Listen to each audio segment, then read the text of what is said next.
자, 구약성경 935페이지 잠언 22장의 말씀을 볼 차례인데요. 잠언 22장 1절에서 2절까지의 말씀입니다. 잠언 22장 1절로 2절까지의 말씀, 구약성경 935페이지에 기록되어 있습니다. 자, 우리 잠언 22장 1절과 2절의 말씀을 같이 읽겠습니다. 시작. 많은 재물보다 명예를 택할 것이요 은이나 금보다 은총을 더욱 택할 것이니라. 가난한 자와 부한 자가 함께 살거니와 그 모두를 지으신 이는 여호와시니라. 하나님의 말씀입니다. 아멘. 자, 오늘 잠언서 22장 1절의 말씀은 많은 재물보다 명예를 택하라 이렇게 말씀하고 있어요. 자, 이 말씀이 도대체 무슨 뜻인가? 재물을 쌓는 것보다 염치와 체면을 중요하게 생각하라는 그런 말씀인가? 그러나 실제로 체면 때문에, 자기의 체면 때문에 가족을 굶기는 그런 선비보다는 오히려 실속을 더 잘 챙겨서 가족들을 잘 부양하는 그런 사람들이 더 낫지 않은가, 그렇게 생각이 되기도 하죠. 그래서 오늘 이 1절 말씀의 핵심은 명예라는 말에 있는데요. 우리말 성경에는 명예로 번역되어 있지만 원래 히브리어를 보면 이름이란 뜻입니다. 이름. 많은 재물보다 이름을 택하라. 누구의 이름? 바로 하나님의 이름을 택하라. 그러니까 하나님의 이름을 택하라 하는 말은 그분의 뜻을 따르라 하는 그런 말씀이죠. 자, 오늘 잠언서 1장 1절과 2절의 말씀은 한마디로 재물보다 하나님을 더 의지하라 하는 그런 권면이에요. 예수님도 똑같은 말씀을 하셨죠. 너희가 하나님과 재물을 겸하여 섬기지 못한다. 왜냐하면 재물의 축적에는 너무도 위험이 많이 내포되어 있기 때문에 그렇습니다. 그렇지만 성경에는 이런 사상만 있는 것이 아니고요.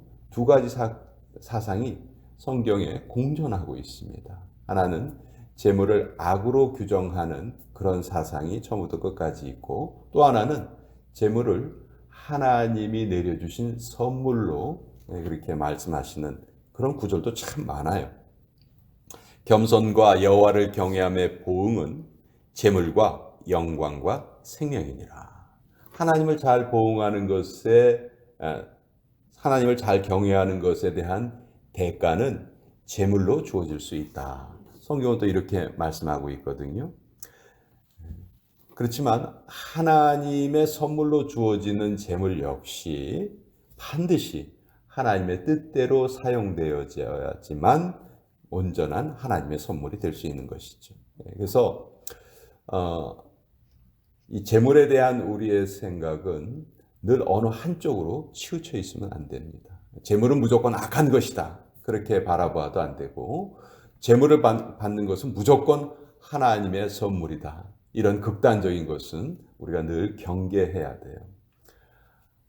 그러니까 성경이 말하는 것은 정당한 노력의 대가로 얻어지는 그것, 또 그것을 하나님의 뜻대로 잘 사용했을 때 그것이 하나님께서 우리에게 내려주시는 복이다 하는 것을 성경이 말씀하고 있고요. 그 외에 일확천금을 꿈꾼다든지, 하나님께서 분명히 은사로 주셨지만 그것을 잘못 사용한다든지, 또 재물보다, 그러니까 하나님보다 재물을 더 중요하게 생각한다든지, 이런 것은 다 잘못된 것이다 하는 것은 성경이 우리에게 분명히 알려주고 계십니다. 자, 하나님의 뜻이 무엇인가? 2절이 우리에게 알려주고 있는 하나님의 뜻은 가난한 자와 부한 자가 함께 산다. 그리고 그 모두를 지으신 이는 여호와시다. 많은 학자들은요, 왜 이 세상에 가난이 존재하는가? 그것에 대해서 궁금해합니다. 그 원인이 뭘까? 그리고 다양한 대답들이 거기에 대한 해답으로 얘기되어졌어요. 가난의 원인은 게으름이다. 그런 사상도 많이 있고요. 또 그렇지만 현대에 들어와서는 구조적인 가난이 존재한다는 것을 사람들이 깨닫기 시작했습니다. 가난한 자들에게 돌아가야 될 몫을 힘 있는 자들이, 부자들이 빼앗아서 가난한 자들이 더욱더 가난해진다 하는 그런 구조적인 가난도 존재한다 하는 것이 많은 사람들이 거기에 또 공감을 하고 있어요. 성경은 가난에 대해서 정확한 답을 주지는 않습니다. 물론 게으름도 가난의 원인이 될 수 있고 부자의 탐욕도 가난한 자가 더 힘들게 사는 원인이 될 수 있지만 그것이 전체를 다 설명할 수는 없죠. 성경은 정확하게 뭐라고 우리에게 가난에 대해서 답을 주시냐면 가난한 자와 부한 자가 함께 산다. 그 둘을 다 지으신 분은 하나님이시다. 그러니까 가난이 존재하는 이유를 하나님께서 허락하셨기 때문에 부함도 있고 가난함도 있다. 성경은 이렇게 아주 정확하게 우리에게 알려주고 계세요. 왜 가난이 있는가? 거기에 대한 대답은 하나님이 허락하셨기 때문이다.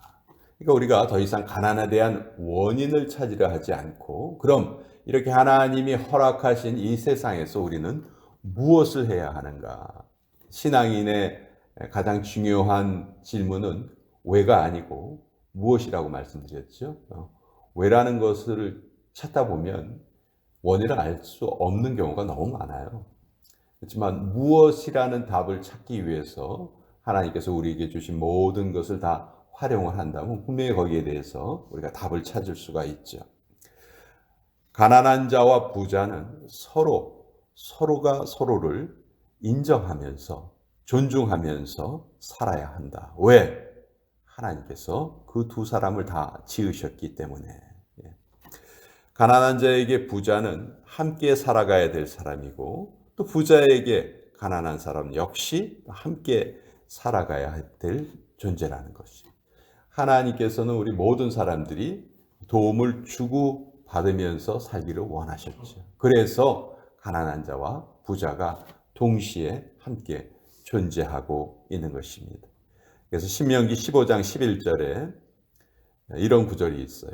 땅에는 언제든지 가난한 자가 그치지 아니하겠으므로 내가 네게 명령하여 이르노니 너는 반드시 내 땅 안에서 내 형제 중 곤란한 자와 궁핍한 자에게 내 손을 펼지니라.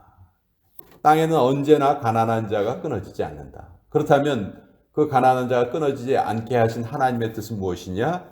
그 가난한 자를, 약한 자를 너를 통해서 돕기를 원하신다. 그것이 바로 하나님의 뜻이다. 이것이 우리 주변에 부유한 사람과 가난한 사람이 존재하는 이유라는 것을 성경이 우리에게 알려주고 계십니다.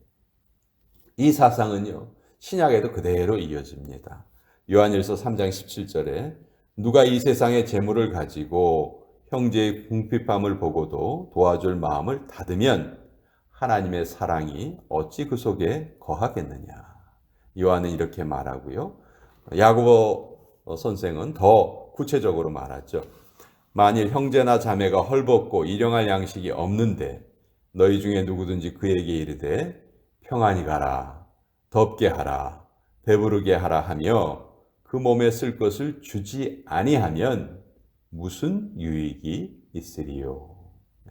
그러니까 가난한 자를 도와줘야 한다는 것은 하나님께서 계속 우리에게 말씀하고 계시는 거예요. 그 모습을 보면 우리가 그 가난한 자를 어떻게 대하는 것을 하나님께서 감찰하고 계시고요. 그 모습 그대로 우리에게 갚아주신다는 거죠. 하나님께서 보시기에 우리는요, 가장 가난한 자들이에요. 이 세상에서 아무리 많은 것을 가지고 있어도 하나님이 보시기에 우리 인간은 늘 결핍투성이에요. 늘 부족한 자들이에요. 그런데 하나님께서 우리에게 그 쓸 것을 채워주시고 필요를 채워주세요. 그 하나님께서 우리의 필요를 채워주신 기준이 무엇인가? 그것은 바로 내가 다른 연약한 자를 대하는 태도에 따라서. 그래서 예수님께서도 주라! 그리하면 너희에게 줄 것이니. 누르고 흔들어 넘치도록 하여 너에게 안겨주리라. 이렇게 말씀하셨죠. 그러니까 우리가 이 세상을 살아가는 그 태도는요, 정말 중요해요. 난 내 멋대로 살 거야. 내 마음대로 살 거야. 그렇게 우리가 말할 수가 없어요. 왜냐하면 하나님께서 우리의 모든 것을 다 지켜보고 계시고 거기에 따라서 우리 역시 하나님의 판단을 받는 것이죠. 자, 그러면 뭔가 있는 사람은 가난한 자를 도와주는 데 힘을 써야 되고, 그럼 가난한 자들은 무엇을 해야 하나? 가난한 자들은 무엇을 해야 할까요? 여러분, 가난 속에서 무엇보다도 하나님을 찾는 자가 되어야 된다는 것이 가난한 자들에게 주어진 사명입니다. 이거 우리가 좀 이해하기가 좀 어려운데요. 하나님을 믿건 안 믿건 가난할 때에는 누구나 다 하나님을 찾지 않을까? 누구나 다 그런 어떤 도움을 바라지 않을까? 그러나요, 실제로는 그렇지 않습니다. 가난 속에서 기도하는 자들이 의외로 적어요. 왜냐하면 하나님에 대한 기억이 온전치 못하기 때문에 그래요. 혼자서 출구를 찾으려고 해요. 그러다 낙담하는 것이죠. 그래서 가난한 자라도 계속해서 꾸준히 하나님을 찾는 것, 하나님께 끈기 있게 기도한다는 것, 이것이 바로 가난한 자들에게 맡겨진 사명이에요. 그래서 하나님의 그 계획은 이 땅에 사는 모든 자가 다 차이가 있어요. 하나님의 공평은 주어주실 때의 공평이 아니고 찾으실 때의 공평이라고 제가 여러 번 말씀드렸죠. 성경이 우리에게 하나님은 공평하시다라고 말씀하실 때 그 공평은 분명히 우리 눈에 어떤 차이가 있는 것은 사실입니다. 거기에 있어서의 공평을 말하는 것이 아니고 그 하나님께서 주신 그 각각의 상황에서 정말 하나님의 뜻대로 잘 행하였는가, 그 찾으시는 공평이거든요. 그래서 시편이 우리에게 말씀하는 가장 완벽한 상태의 아름다운 삶은 이런 말씀이에요. 형제가 연합하여 동거함이 어찌 그리 선하고 아름다운고. 시편 133편에 이런 기록이 있는데, 형제가 연합하여 동거하는 것. 여기에 형제는요, 가난한 자도 있고 부한 자도 있는 거예요. 근데 그 가난한 자와 부한 자가 서로가 서로를 적대시하지 않고 서로가 서로를 도우면서 살아가는 것. 도움을 주고 받으면서 살아가는 것. 이것이 정말 중요한 것이죠. 그렇지만 이 가난한 자와 부유한 자가 심정적으로 어떤 차이가 좀 있을 수가 있죠. 부유한 자가 가난한 자를 도와주면서 당신은 나의 도움이 꼭 필요한 자야 라는 그런 좀 우월의식을 가질 수 있고, 가난한 자가 부유한 자에게 도움을 받으면서 왠지 모르게 자기 자신이 좀 초라해지는 그런 모습을 분명히 가질 수는 있어요. 그렇지만 그것 역시 하나님의 말씀에 비추어 보면 부자라고 해서 우월한 마음을 가질 이유도 없고요. 왜? 내가 가진 모든 것은 다 하나님께 받은 것이기 때문에, 내 것이 아니기 때문에 하나님의 것을 하나님이 필요한 곳에, 하나님이 원하시는 곳에 이렇게 우리가 유통을 시키는 것이기 때문에 우리가 어떠한 우월의식도 가질 필요가 없는 것이고, 또 가난한 자도 언제까지나 가난하진 않잖아요. 가난한 자도 또 남에게 도움을 줄 그런 때가 꼭 찾아오죠. 그래서 성경은 우리에게 인간이란 존재는 도움을 주고 받으면서 살아가는 존재다, 이렇게 우리에게 알려주고 계십니다.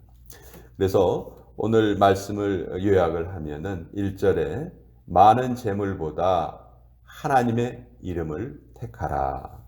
은이나 금보다 은총을 더욱 택하라. 이 세상의 재물보다는 하나님을 먼저 우선적으로 찾아라, 이렇게 말씀하고 있고요. 2절에서는 가난과 부는 하나님이 허락하신 것이다. 어떤 원인이 있어서 분명히 발생을 했지만 우리가 그 원인을 찾으려 애쓰는 것이 아니고 그것을 어떻게 하나님의 방식대로 풀어갈 것인가, 무엇을 해야 할 것인가, 거기에 우리가 초점을 맞춰야 하는데, 무엇인가 가지고 있다고 생각하는 자는 그것이 없는 자를 도와줄 것이고, 또 도움을 받는 자 역시 하나님을 그 가난한 상태에서도 하나님을 신실되게 찾는 것, 이것이 우리 인간의 마땅히 해야 할 덕목이다 하는 것을 잠언서가 알려주고 계십니다. 아까도 말씀드렸지만 우리는 하나님 앞에 다들 가난한 자들입니다. 가난한 자들로 우리 생각할 수 없죠. 그래서 가난한 자들이 마땅히 해야 될 것은 부유한 자에게, 부유하신 하나님께, 모든 것을 다 가지고 계신 하나님께 우리의 필요를 아뢰는 것이죠. 우리의 필요를 아뢰는 것은 결코 잘못이 아닙니다. 필요를 아뢰지 않는 것이 잘못이죠. 그런데 하나님께서 어떤 때에는 우리의 필요보다 더 많이 주실 때가 있어요.